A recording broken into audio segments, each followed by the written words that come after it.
दंडोत प्रणाम. माय बाप, पुरुषाला व्यभिचारी स्त्री आवडत नाही, स्त्रीला बी व्यभिचारी पुरुष आवडत नाही.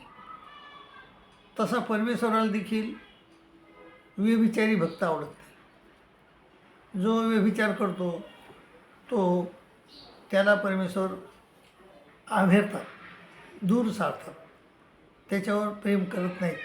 पण जो अनन्य चिंतयंतो माम, जो अनन्य भावना चिंतन करतो, अनन्य चिंतयंतो माम ये जना परिपासते तेषां नित्याभियुक्तानां योगक्षेमं व्यायाम. त्याचं जे आहे त्याचं रक्षण करतो आणि जे नाही ते मिळून देतो त्याला योगक्षेम म्हणतात. तर तसा योगक्षेम चालितो कोणाचा, जो अनन्य भावना चिंतन परमेश्वराचं करतो. आणि जर तसं नाही केलं तर मग ते त्याला आवेरतात परमेश्वर. तर संत ज्ञानेश्वर माऊली ज्ञानेश्वरीमध्ये 13व्या अध्यायामध्ये ज्ञान म्हणजे काय याच्यावर उल्हाप श्रीकृष्ण महाराजांनी उल्हाप केलेला आहे. 4थ्या अध्यायामध्ये ज्ञानाचं महत्त्व सांगितलं त्यांनी. ते म्हणले नाही ज्ञानेन सदृशम पवित्रमेव विद्यते तत्स्वयंयोग संसिद्ध कालीनात्मनि विद्यते.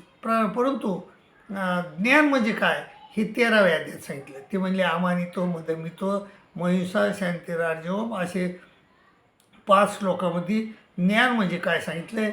आणि त्या ज्ञानावर भाष्य करताना ज्ञानेश्वरीमध्ये संत ज्ञानेश्वर म्हणतात की जो असा भक्त आहे, जो कसा भक्त आहे, जो व्यभिचारी भक्त आहे तो कसा असतो आणि याच्या व्यतिरिक्त ज्ञान म्हणजे काय, कशी भक्ती करावी याचं तत्त्व ते समजून सांगत असताना ते म्हणतात की असे काही भक्त असतात की माझी मूर्ती निपजली, माझी मूर्ती आणतो आणि ते घराचे कोणी बसवी आणि ते एका घरात कोण्यामध्ये बसवतो आणि आपण गावोगावी यात्रेस आहे आणि आपण मात्र अनेक गावाला, ज्या गावाला यात्रा आहे तिथं जातो आणि नित्य आराधन नित्य माझं आराधन करतो आणि काजी कुलदेवता भजे.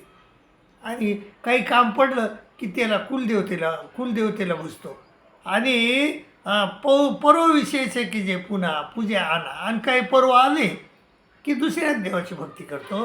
तर माझे अधिष्ठान घरी माझं घरी अधिष्ठान आहे आणि ओशे अनेकाची करी आणि दुसऱ्याकडे धावतो.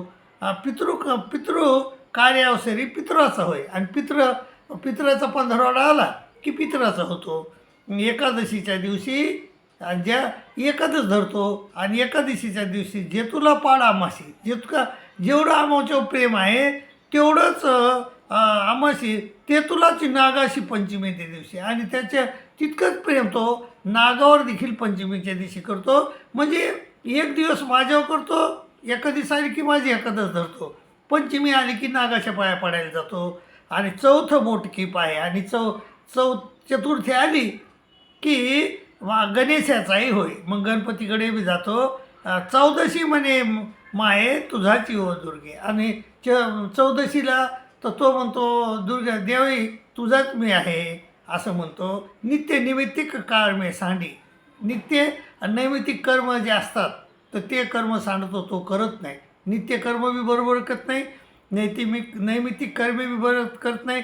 नित्य नैमित्तिक कर्मे सांडी मग बैसे नवचंडी आणि मग पुन्हा नवरात्रामध्ये नवचंडी बसितो. आदित्यवारी वाडी भैरवाई पात्र आणि रविवारी कुत्र्याच्या मागं पळतो रोट घेऊन. आदित्यवारी म्हणजे रविवारी वाडी भैरवा पात्री आणि पाठी सोमवार पावे आणि पुन्हा रविवारी सोमवार आला की पाठी सोमवार पावे आणि बेलेशी लिंगावर धावे आणि बेलवाला लिंगाकडे पळतो आणि ऐसा एकलाची भजन करी. असं सगळ्या देवतेला एकटाच भजन करतो, सगळ्या देवतेचं. आज याचं तर उद्या त्याचं, तर परवा त्याचं, तर तेरवा त्याचं. आणि ऐसा एकची भजन करी, ऐसे अखंड भजन करी आणि उगा नो हे क्षणभरी देखील थांबत नाही आणि अवघेन गावद्वारे आहे जैशी. तैसेनी जो भक्तू असं भक्त, तसा जो भक्त आहे तर देखशी सायरा धावतो आणि जाण अज्ञानाचा मूर्तो अवतारतो. आणि असा जो माणूस आहे, असा भक्त आहे की जो आज याचा उद्या त्याचा परवा दिवशी त्याचा तर असा भक्त जो आहे तो अज्ञानी भक्त आहे, अज्ञानाची मूर्ती आहे, असं संत ज्ञानेश्वर माऊली 13व्या अध्यायामध्ये ज्ञान ज्ञान म्हणजे काय, ज्ञान म्हणजे काय ह्या विषयावर ते टिप्पणी करतात.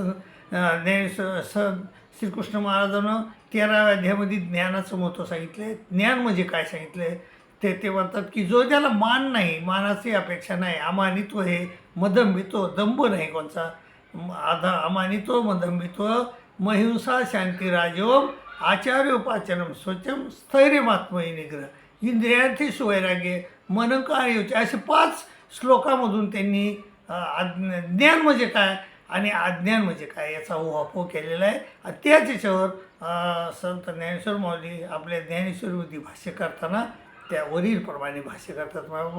पण त्याप्रमाणे संत ज्ञानेश्वर माऊली म्हणले त्याप्रमाणे अज्ञानाचे मूर्त तुम्ही भक्त होऊ नका, ज्ञानी भक्त व्हा आणि एकाच देवाची भक्ती करा, एकाच देवाच्या मागे लागा आणि आपलं भलं करून घ्या, अशी मी नम्र विनंती करतो. तुमची रजा घेतो. दंडोत प्रणाम, दंडोत प्रणाम, दंडोत प्रणाम.